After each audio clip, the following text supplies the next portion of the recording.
Welcome back. Machakos Governor Wavinya Ndeti has called for political tolerance and the protection of democratic space, saying leaders must be allowed to engage freely with citizens without coercion or intimidation.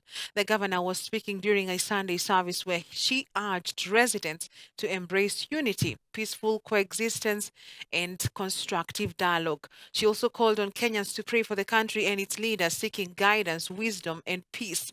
She further urged members of the County Assembly to pass the proposed Wikwatio Fund bill to support women-led community-based organizations, youth groups, and marginalized communities.